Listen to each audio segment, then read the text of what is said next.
Hello students, net mathematics లో previous year question 62,500 రూపాయలకి 1.5 సంవత్సరము పెర్ యానం అన్నాడు. చూడండి, పెర్ యానం కి 8% అయితే కాంపౌండెడ్ హాఫ్ ఇయర్లీ 6 నెలలకు ఒకసారి చెప్పిన వడ్డీ లెక్కించే పద్ధతిలో వడ్డీ ఎంత అంటున్నాడు. సో ఎప్పుడైతే 8% సంవత్సరానికి అన్నాడో 6 నెలలకు ఎంత అయిపోతుంది?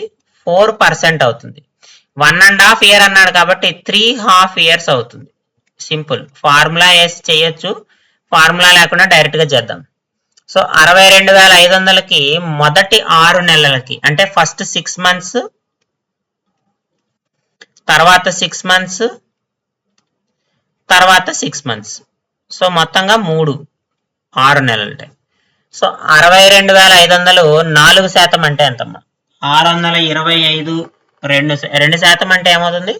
12,500 అవుతుంది. సో 4% అంటే ఎంత అవుతుంది? 2,500 అవుతుంది, అంతే కదా. సో కాబట్టి మొదటి 6 నెలలకి వడ్డీ ఎంత అవుతుంది? మనం ప్రిన్సిపల్ మీద క్యాలిక్యులేట్ చేస్తాం. మొదటి 6 నెలలకి ప్రిన్సిపల్ అమౌంట్ ఏదైతే ఉందో దాని మీద క్యాలిక్యులేట్ చేస్తాం. అది 2,500 అవుతుంది. సో తర్వాతి 6 నెలలకి ఏం చేస్తాం మనము? ఈ 2,500 అదే విధంగా ఉంటుంది. అంటే 62,500 మీద మనము ఇంట్రెస్ట్ క్యాలిక్యులేట్ చేస్తాము. దాంతో పాటుగా ఈ 2,500 మీద కూడా మళ్ళీ మనము ఇంట్రెస్ట్ అనేది క్యాలిక్యులేట్ చేస్తాం.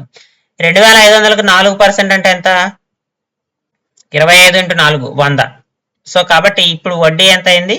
2,600 అయింది, 2,600 అయింది.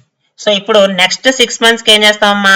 ఈ 2,600 ఇలాగే ఉంటుంది. ఈ 2,600 మీద మళ్ళీ మనం 4% అంటే 26 × 4. 26 × 4 అంటే ఎంత? 104. So 6 4 24, 6 2 4 2 8 plus 2 10. సో 104 అవుతుంది. అంటే ఎంత అవుతుంది? 2704 అవుతుంది. సో ఇది 2,500, 2,600, 2,704. సో 4 0 కలపండి. సో 18 7 7,804 రూపాయలమ్మ. సో ఆప్షన్ 1 మనకి రైట్ ఆన్సర్ అవుతుంది.